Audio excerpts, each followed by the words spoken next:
Sabe uma coisa curiosa? A força para levantar um peso na academia e o gás que faz um pão crescer, eles vêm basicamente do mesmo lugar. Hoje, a gente vai investigar essa energia secreta da vida. Vamos descobrir como algo tão simples como o açúcar se transforma no combustível para absolutamente tudo, de uma fornada de pão até os nossos músculos. Então, vamos direto ao ponto com duas perguntas. O que exatamente faz o pão crescer? E por que o músculo arde daquele jeito depois de um exercício pesado? Parece que não tem nada a ver uma coisa com a outra, né? Mas a resposta é a mesma para ambas. E é uma das estratégias de energia mais geniais da natureza. Para a gente desvendar o primeiro mistério, o do pão, o segredo está no ingrediente-chave, o fermento biológico. Ele não está ali só para dar gosto, não. Na verdade, ele é o grande responsável pela mágica que faz a massa crescer.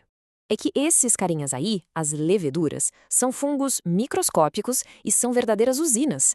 Elas se alimentam dos açúcares que já existem na farrinha e, nesse processo, acabam liberando um gás, o dióxido de carbono. São justamente essas bolinhas de gás presas na massa que fazem ela estufar e ficar bem fofinha. Ok, agora é a hora de conectar os pontos. Esse processo que acontece na massa do pão, ele tem um nome e é fundamental para a gente entender o que rola nos nossos músculos também. É, no fundo, um jeito de gerar energia na pressa, quando o tempo, ou melhor, o oxigênio, está curto. E o nome desse processo é fermentação. É o que a ciência chama de via anaeróbia, que é só um jeito mais formal de dizer que ela não precisa de oxigênio para acontecer.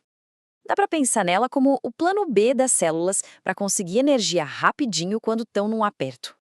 O esquema é bem direto, olha só. Primeiro, a célula quebra uma molécula de açúcar, a glicose. Isso já libera uma faísca de energia na forma de ATP, que é tipo a moeda de energia da célula, sabe? É o que ela consegue usar de fato. E o que sobra desse processo acaba virando outros produtos, como álcool ou ácido lático. Então, se a fermentação é plano B, qual seria o plano A? Bom, a vida, na maior parte do tempo, trabalha com duas estratégias principais para gerar energia. E o que separa uma da outra é a presença ou a ausência de um elemento que é vital para nós, o oxigênio. E aqui está o plano A respiração aeróbica. O oxigênio que a gente respira agora mesmo faz uma jornada incrível. Saca só. Ele sai dos pulmões, pega uma carona no sangue e vai direto para as mitocôndrias, que são as verdadeiras usinas de energia das nossas células. É lá que a mágica da alta eficiência acontece. Vamos colocar as duas lado a lado para ficar bem claro. A via aeróbica, que usa oxigênio, rola lá dentro das mitocôndrias e gera uma quantidade, olha, absurda de energia. Já a via anaeróbica, a fermentação, acontece no citoplasma, no recheio da célula, e o resultado é bem mais modesto. E o quão modesto é esse rendimento? A partir de uma única molécula de glicose, a fermentação gera um saldo de apenas 2 moléculazinhas de ATP. Energia rápida, sim, mas vem em pouca quantidade. Agora, olha a diferença. Quando o oxigênio entra na jogada, a mesmíssima molécula de açúcar pode render até 38 unidades de ATP. A eficiência simplesmente dispara, é quase 20 vezes maior. Isso dá uma noção do salto gigantesco na evolução que foi aprender a usar o oxigênio para gerar energia. Mas nem toda a fermentação é igual, viu? A gente vai ver agora que esse processo, mesmo com baixo rendimento, se diversificou em diferentes sabores. E os resultados são super importantes tanto para a biologia quanto para a nossa cozinha. Basicamente, a gente pode pensar em dois tipos principais. Tem a fermentação alcoólica, que é feita por leveduras e resulta em álcool e gás carbônico, a base para pães, cervejas, vinhos, e tem a fermentação lática, feita por bactérias, que produz o ácido lático, aquele responsável pelo sabor de iogurtes e queijos. E olha, os resultados da fermentação alcoólica estão por toda parte.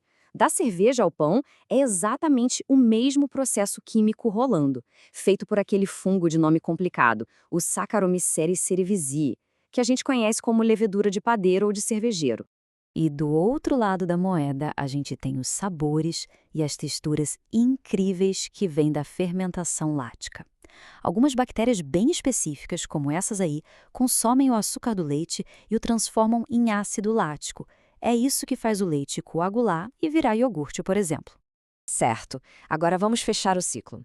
Vamos voltar para o nosso segundo mistério. Por que os músculos ardem tanto durante um esforço intenso? A resposta está em qual desses sabores de fermentação o nosso corpo usa como um atalho. A cena é clássica. Uma corrida rápida, um levantamento de peso. A necessidade de energia nos músculos é imediata e gigantesca. Tão grande que o nosso sistema circulatório não dá conta de entregar oxigênio rápido o suficiente para manter a respiração aeróbica funcionando a todo vapor. E o que acontece? Para lidar com essa emergência, as células musculares mudam a estratégia na hora. Elas ativam a fermentação lática. Pode não ser o método mais eficiente do mundo, mas é com certeza o mais rápido para conseguir aquela energia extra e imediata que mantém o músculo em ação. Mas e a consequência dessa corrida por energia? O acúmulo de ácido lático. É exatamente ele o responsável por aquela sensação de queimação, de fadiga, que todo mundo que já se exercitou conhece bem.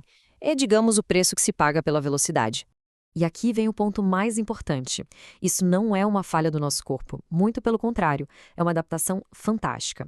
Essa capacidade de trocar eficiência por velocidade é o que permite explosões de força e agilidade que seriam impossíveis se a gente dependesse só da via aeróbica, que é bem mais lenta. No fim das contas, a vida nos apresenta um dilema o tempo todo: eficiência ou velocidade? Um caminho mais lento, que gera muita energia, ou um atalho rápido, que salva a pele no aperto? Na hora de fugir de um perigo ou de conseguir comida, qual estratégia vale mais? A resposta, talvez, não seja escolher uma, mas sim a genialidade da natureza de saber usar as duas.